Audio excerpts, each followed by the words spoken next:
प्रथम ज्ञान चैनल में आप सभी का स्वागत है। आज हम ठक प्रत्यय के नियमों व उदाहरणों को समझेंगे। ठक प्रत्यय तद्धित प्रत्ययों के अंतर्गत आते हैं। पहले तद्धित प्रत्ययों को समझते हैं।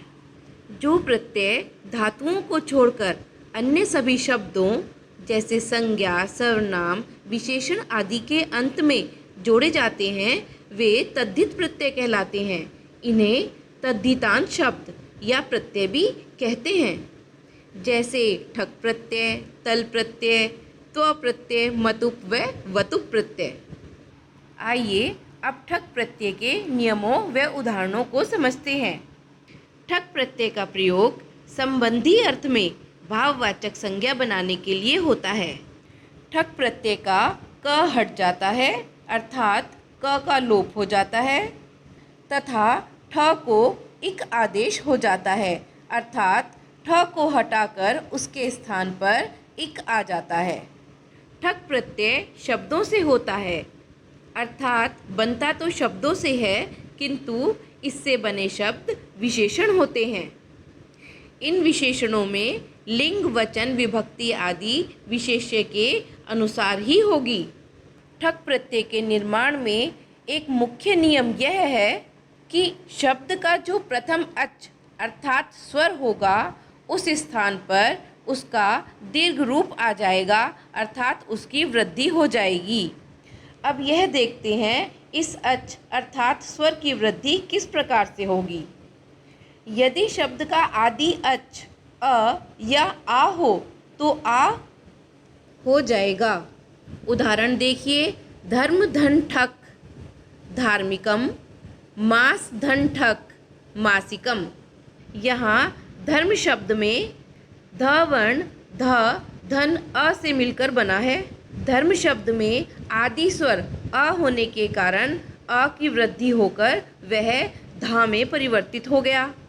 ठक के क का लोप होकर ठ इक में परिवर्तित हो गया और पद बना धार्मिकम। मास शब्द में मा शब्द म तथा आ से मिलकर बना है अतः इसमें आदि स्वर हुआ आ और पद बना मासिकम।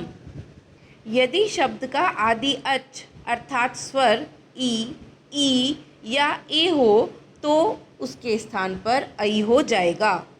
उदाहरण देखिए, दिन धन ठक दैनिकम, नीति धन ठक नैतिकम, वेद धन ठक वैदिकम, देव धन ठक दैविकम।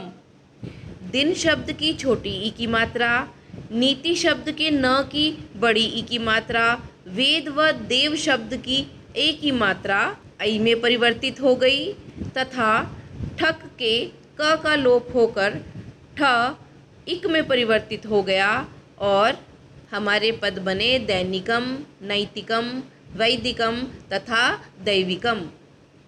यदि शब्द का आदि अच अर्थात स्वर उ या ओ हो तो उसे औ हो जाएगा।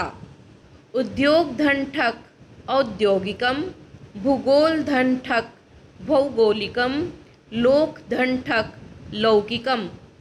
उद्योग शब्द का आदि स्वर उ, भूगोल का उ, लोक का ओ औ में परिवर्तित हो गया तथा ठक के क का लोप होकर ठ इक में परिवर्तित होने से पद बने औद्योगिकम, भौगोलिकम, लौकिकम।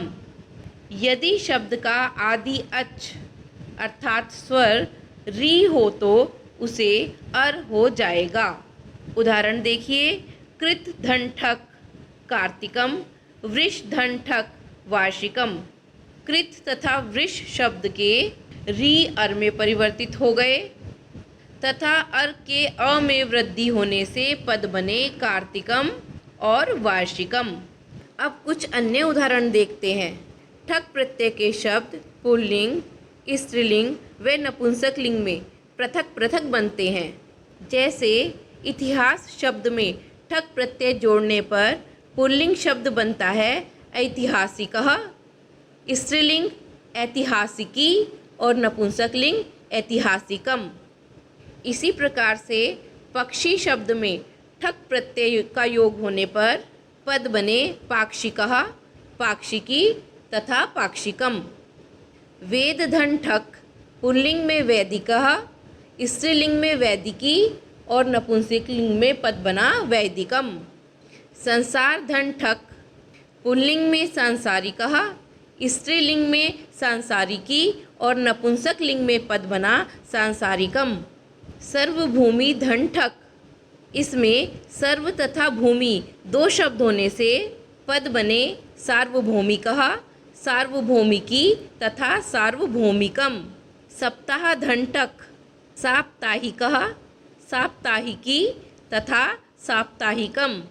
कृत धन ठक कार्तिकः, कार्तिकी तथा कार्तिकम। अब ठक प्रत्यय का प्रयोग वाक्य के रूप में देखते हैं। ठक प्रत्यय के नियमों में आपने अभी पढ़ा कि ठक प्रत्यय से बने पद विशेषण होते हैं तथा इनमें लिंग, वचन व विभक्ति का प्रयोग विशेष्य के अनुसार किया जाता है। ठक प्रत्यय का प्रयोग वाक्य में करते हुए इस नियम को ध्यान में रखना आवश्यक है। मानवः समाज धन ठक सामाजिकः प्राणी अस्ति। इस वाक्य में मानवः विशेष्य जो कि पुल्लिंग है के अनुसार समाज शब्द में ठक प्रत्यय का प्रयोग करने पर पद बनता है सामाजिकः। सा वेद धन ठक वैदिकी विदुषी अस्ति।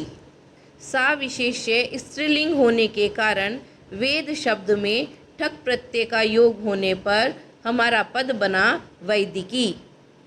भारते अनेकानि इतिहास धन ठक ऐतिहासिकानि स्थानानि सन्ति। यहाँ स्थान विशेष्य नपुंसक लिंग होने के कारण इतिहास पद में ठक प्रत्यय जोड़ने पर पद बनता है ऐतिहासिकानि। गृहे धर्म धन ठक धार्मिकः उत्सवः अस्ति। इस वाक्य में उत्सवः विशेष्य पद के अनुसार धर्म शब्द में ठक प्रत्यय जोड़ने पर पद बना धार्मिकः। यदि आपको यह वीडियो पसंद आई हो तो इसे लाइक, शेयर व सब्सक्राइब अवश्य करें।